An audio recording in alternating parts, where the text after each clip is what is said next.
Hello and welcome to the Westerville City Schools podcast, We Are the Ville. This podcast will take you behind the scenes of Westerville City Schools and show you the ins and outs of how our school operates and the great kids we have. I'm your host, Melanie Amato. Today we are continuing to learn the history of Westerville City School District and how the students we have in the classroom today have always had a seat in our district. In our last episode, we talked about growth, and we built 9 schools in 11 years. The kickoff to that growth was the annexation of Blendon Township. Please welcome back Chief Personnel and Policy Officer Scott Reeves. Hey, Scott. Hey, Melanie. How you doing? I'm great. And also joining us today is our special guest, Dr. Nancy Nestor-Baker, former school board member who led our district and went to school in our district all during this time. So, welcome, Nancy. Well, I'm delighted to be here. Thank you. So we left off last episode about Mifflin Township. Mm-hmm. So get into that for me. Yeah, and you talked about growth. A couple of things happened at that same time. We took over, as you said, Blendon Township, all absorbed into Westerville Schools. Mm-hmm. You're talking about a very large area, and that kickstarted our growth. The boundaries of Blendon Township that we officially took in 1955 is Blendon Township is 6 square miles that go from Cleveland Avenue and Morse Road to Hamilton Road and Morse Road, all the way up just shy of Big Walnut. Not quite, maybe just past Freeman or right around Freeman is about where Blendon. So all of that territory. So people sometimes ask, why do we go all the way to Morse Road? Well, officially we did in 1955, but back then, Nancy, it was farmland, undeveloped land, very sparsely populated. The city of Columbus was nowhere nearby. The closest high school from Columbus to us was 1955, it was Linda McKinley High School. And so that kick-started our growth. The second thing that was critical to understand in 1955 when that happened was, up to that point, boundary transfers was the Wild West.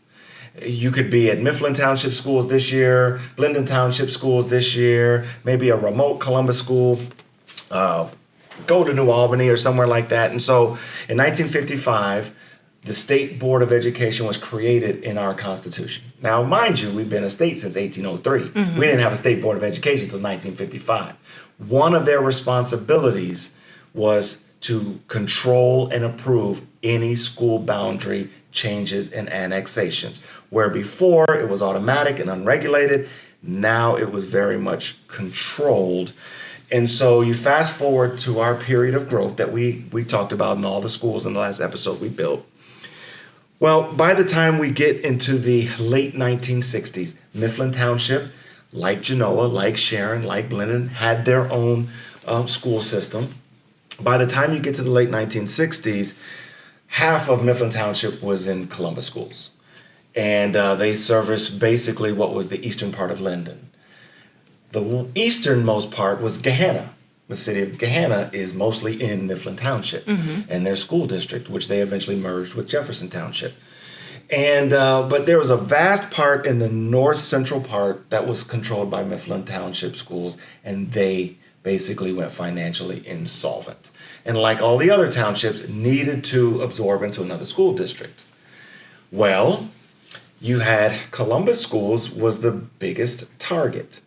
And so the State Board of Education approached the Columbus City Schools to absorb Mifflin.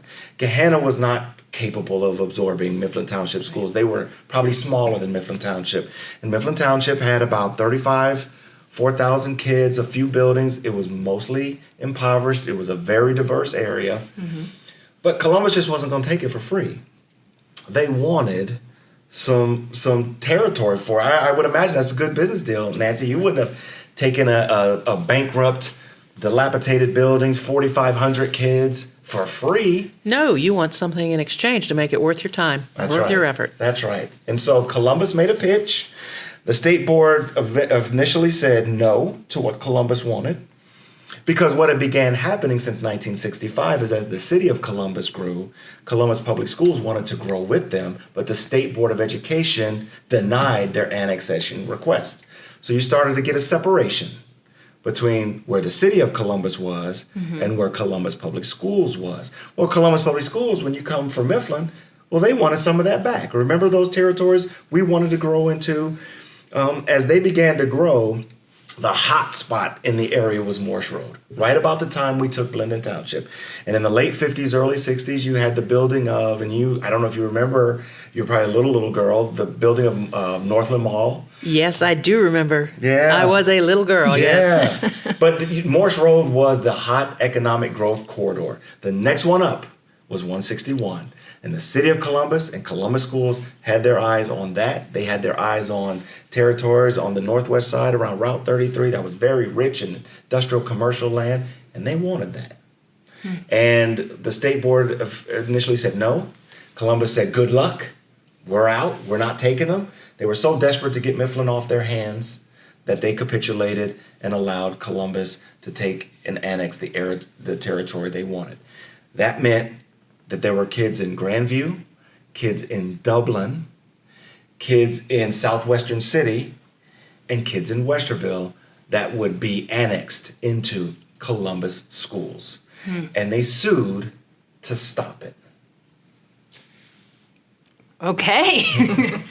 So, Nancy, tell me what your reflection was during this time. So,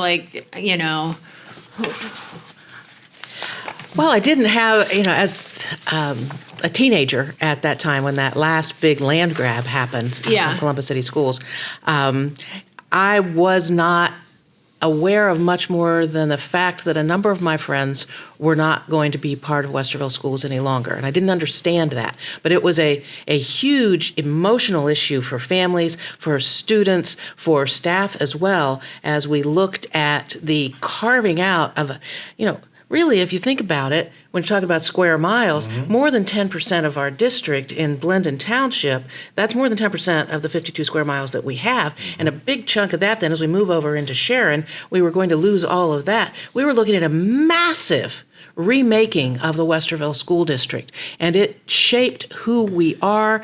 It caused great pain for families who had intended to have their children go to Westerville schools, who felt they belonged to Westerville City Schools and felt that they were bargaining chips in a game they didn't want to play. So you had the Northgate area that was the new, it's kind of like what the Genoa, the lakes and all of that is today. That's what the Northgate area between 161 and Schrock Road, between Cleveland Avenue and Carl Road, the Beechcroft area, that was all Westerville schools. That's who was suing. That's what we got in 49 when all of the eastern part of Sharon Township came. New subdivisions, families, and we built a lot of these schools that we talked about in the last episode for these families. We built Annhurst. We built another junior high school in Blendon to accommodate all of these families. And here's the cruel irony. The state board in 1971 approved the annex. They sued, which stopped the annexation until the legal challenges were complete. They weren't complete until the bicentennial summer of 1976. And in 1976, the State Board of Education in the spring said the state Supreme Court said the state board was in their rights to transfer boundaries, and we lost 2,500 kids left the spring as Westerville Schools kids and started in the fall as Columbus Public Schools kids. So everybody always talks about that, we bus kids in from Columbus and et cetera, but really it's the other way around. Yeah. Columbus took kids from us. Two things. Columbus took kids from us, 2,500. Now you have to remember, in the spring of 1976, our second high school just finished its first year because we were so overcrowded. Nancy, I love how she tells how crowded what is now Westerville South was just to be prior to the opening of Westerville North. And now we lost 25% of our student population just like that. The only kids that could stay were seniors in high school. So you could have a family in the Northgate area around Schrock Road, Beechcroft, who had a child who was a senior at Westerville South High School or Westerville North, whatever that was bounded. Yep. And a middle school age kid go to Beechcroft Junior Senior. In a totally different district. In a total different district. And the double slap in the face to those families who built their houses there to go to Westerville schools is that the entire time it was going through the court system, Columbus Schools was building Beechcroft High School. Beechcroft High School opened in 76, which meant it started construction in at least 74. When it was still a Westerville neighborhood, Beechcroft High School, Northgate Elementary, Avalon Elementary were being built while they were still Westerville. The second slap in the face is that, okay, Columbus Schools built Beechcroft for Westerville families. They built Avalon Elementary School for Westerville families. They built Northgate Elementary School. Well, while all of that was happening, Columbus Schools was in the mire of a desegregation lawsuit where the remedy was citywide busing for desegregation, which meant not only did the kids in Northgate no longer able to go to Westerville schools, they couldn't even go to Beechcroft. Yeah. They were bused to Linden. They were bused to Mifflin. And it was a nightmare. And Nancy, you lived it as a student. It was awful for those families. It was utterly, well, I want to say discombobulating. That doesn't give it enough. It was a betrayal. They felt betrayed by their government, betrayed by the State Board of Education. They didn't understand why they were being used in this way.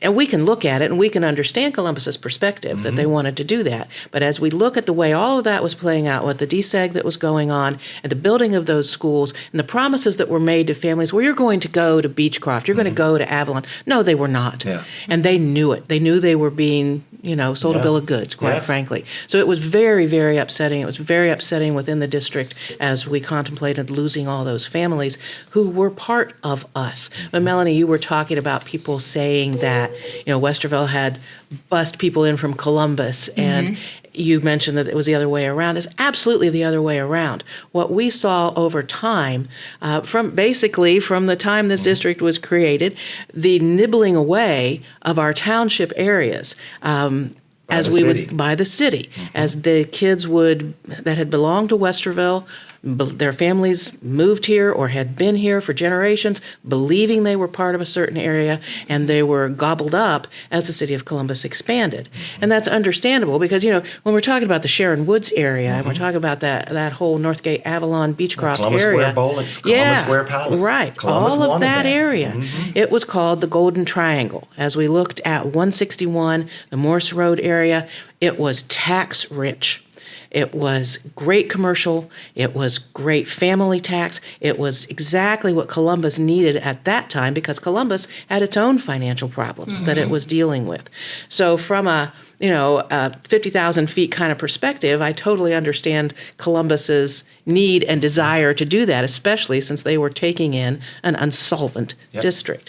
But for us, for our families, and for the families in the other districts that were affected, it was a betrayal of everything that they believed they had worked for.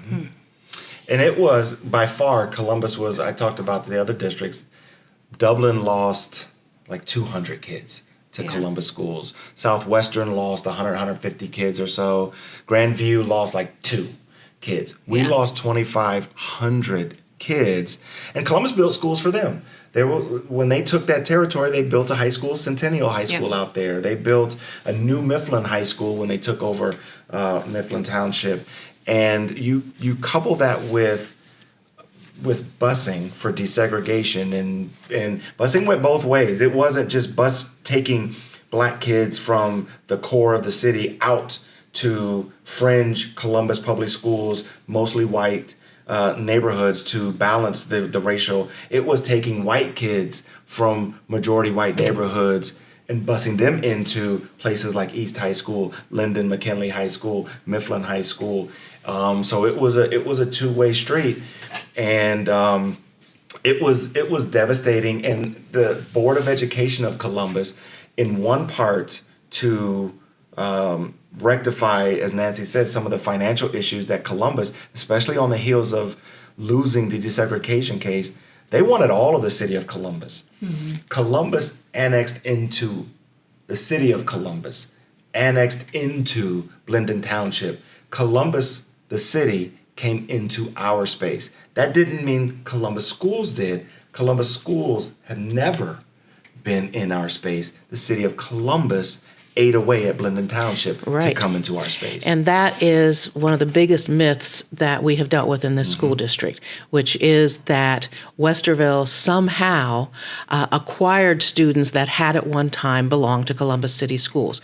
That is utterly false. It has no basis in fact. So when we look at the things that are said, send those children back. That is, it's a ghastly statement to me, having lived through the win-win years. It's a ghastly statement on a lot of levels. But send those children back. No, those children, they live on land that has been Westerville Schools. It was never Columbus City Schools. And farm land. families since the 19th century who've been sending kids in Minerva Park, who took the trolley, took transportation south of 161 since 1923-24. Genoa Township kids outside of Westerville. See, we always equate the southern part as not in Westerville. Genoa Township wasn't Westerville, still isn't Westerville once you cross Maxtown. Right. It's Genoa Township. And so we've had kids from multiple places for over a century and a half come to Westerville Schools.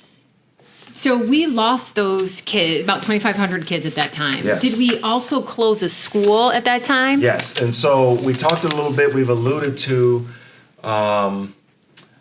Minerva Park Elementary School on Cleveland Avenue. That was a school that was built jointly by Blendon Township and Sharon Township schools because those kids lived too far from Westerville and too far from Worthington. Let's give them a school.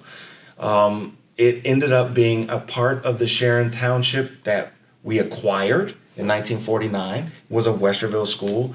And when we lost that territory in 1976, Cleveland Avenue was the border. The school was on the Sharon Township side of Cleveland Avenue. That went to Columbus Schools. Westerville closed it and sold it. And there are people by the hundreds who drive by the former Minerva Park Elementary School every day and don't know it. Are you going to tell us what that is now? Because it is, I don't know the name of the church, but it's a part. It is part of a church, now. On Cleveland Avenue. And if you look at it, you can tell. You're like, it's right when you come out of Minerva Park. And actually, if you leave and drive by the lake and the city or the village hall and the police station and work your way to Cleveland Avenue, you see it sitting up there. What was Minerva Park Elementary School as you work your way to Cleveland. Now, it's actually pretty impressive going that way. It was. Yeah. And my family moved into Minerva Park in 1969. So that's the area of town that, my roots really go deeply into. And yes, when you drove out of Minerva Lake Road, that's what you saw, that school. And it was a real point of pride in that community. Yeah. And we sold it. Had no choice. It was no longer ours. Columbus Schools didn't want it. Directly behind, they built Avalon Elementary School. So it took us another 13 years then to build another school. And what school was that?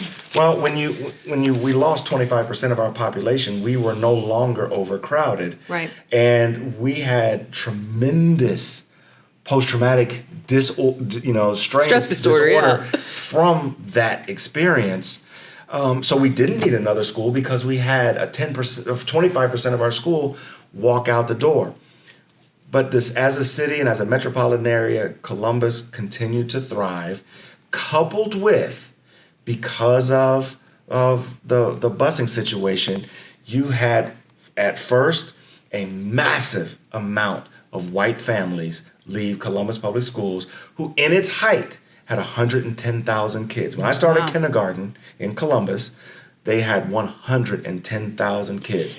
families flooded into. And just as a reference, Westerville City Schools right now has 14,500 kids. Yes. And so you can imagine our district of 3 high schools, Yes. 5 middle schools, 15 elementaries is not even comparable to 110,000. So, kind of the residual of that is you had board members for Columbus schools actively campaigning to acquire all of the city of Columbus for Columbus schools.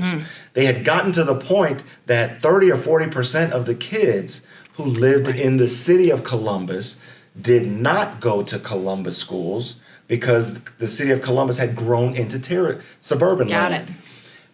But demographically, those 30 or 40% of the kids that did not go to Columbus schools who lived in Columbus, at that point in the late 70s were almost all white.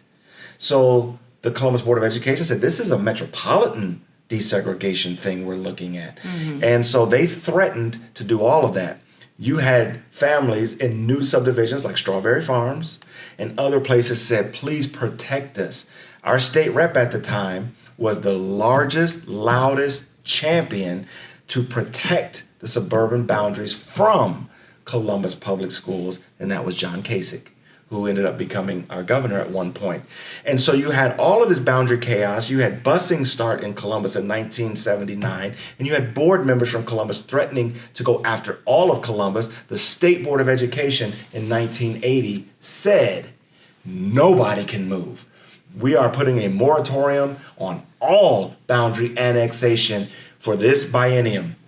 And they re-upped it again in 1982. They re-upped it again in 1984. And when 1986 came around, the state legislature said, we can't keep doing this.